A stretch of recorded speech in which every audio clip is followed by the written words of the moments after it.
Students, in the competitive exams, time is very important factor. We need shortcuts to save our time. In this video, I am telling you one trick to predict the hybridization. For that trick, the first step is we need to count total number of valence electron plus charge, if any, on that molecule. Suppose we are taking this CO32 negative.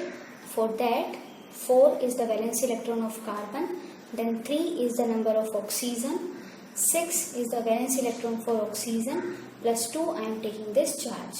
So 24 will come. In this way you can do the total of valence electron and charge. The second step is you need to divide this value. Suppose in the first step we got this 24. So after that we will divide it by, we have some ranges. Suppose this value comes in the range 2 to 8. So in that case we will divide by 2. If it is coming in the range 10 to 56, then we will divide by 8.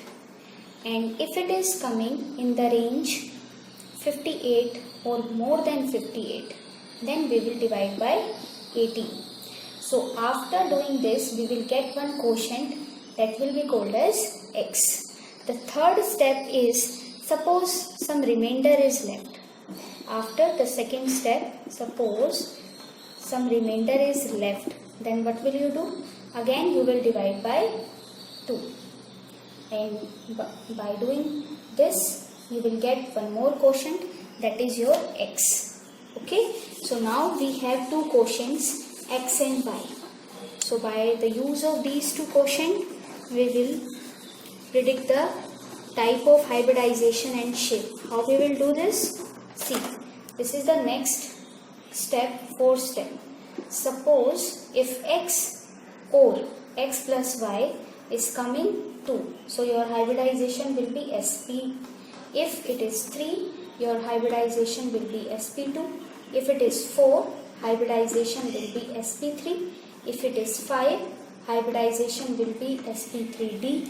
If it is 6, hybridization will be sp3d2. And if it is 7, then hybridization will be sp3d3. So you can take the screenshot. This will help you for the further calculations and predictions. Now we will take some example for the better understanding. Suppose we are taking this PCl5.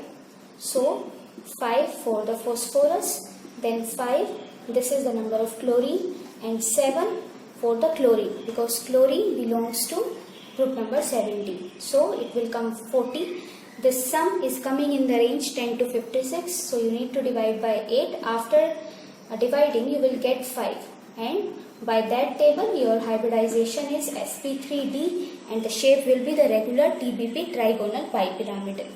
Then one more example, SF6. For sulfur, you can take 6 valence electron. Then this is the 6, the number of fluorine, and 7 is the number of valence electron for fluorine. 4.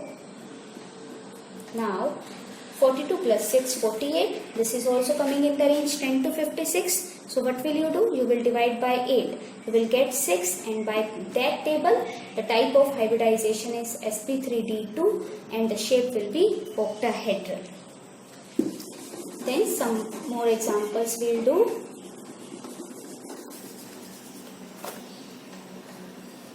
This is the carbonate ion, right? So we are counting the number of valence electron and charge. So this is the 4 and 3 for the number of oxygen, then 6 is the valence electron for oxygen, plus 2 is the charge. So 24 will come, then you will divide by 8 and you will get 3. 3 means hybridization will be sp2 and the shape will be trigonal planar, angle will be 120 degree. Now suppose you are taking this ClF3. So for ClF3, you will do this 7 for chlorine, then 3 is the number of fluorine atom, 7 for again fluorine atom. So now you are having this 28. This is coming in the range 10 to 56. So you will divide by 8. So first you will get 3, right? Means x. So 24, 8 3 are 24. Now you are getting this remainder 4. So I told you in the third step, if you are getting some remainder, so you need to divide by 2. So now you are getting 2. So this is the value of x and this is the value of y. Now you will add this x and y. X plus y is your 3 plus 2, that is 5. So 5 means hybridization is sp3d and the shape should be the regular TBP. But the thing is, in this molecule you are having 3 bond pair and 2 lone pair. Generally the value of x will give you the number of bond pair and the value of y will give you the lone pair. And introduction of lone pairs will distort the regular geometry and decrease the bond angle. If you have any doubt in bond angles and geometry, then you can visit my video bond angles. Okay. Now, so here in ClF3 the shape will be T shape. Okay. Now we have some molecules which don't follow the concept of hybridization. Which are these molecules? Some examples I am giving you now. The first example is PH3, phosphine. In PH3, when you will do all the calculation, so you will say 5 plus 3, that is 8, that is coming in the range 2 to 8, then you will divide by 2, you will get 4, means hybridization should be sp3. But in case of PH3, the bonding orbitals, they are not having the comparable energy, and this is the must condition for the hybridization, that bonding orbitals should be having similar or comparable energy. So in case of PH3 or phosphine, no hybridization. So this is the exception. Then important case of KMNO4 or K2Cr2O7. Both have asked in the IIT previous year question. Okay, both are important. See, in these two examples, both KMNO4 and K2Cr2O7, the shape is tetrahedral. So all the students will say yes, here the hybridization should be sp3 because shape is tetrahedral. But the central atom here manganese and here chromium, they both belong to D block elements. They are not in P block element. So hybridization can't be sp3. Here hybridization will be sd3.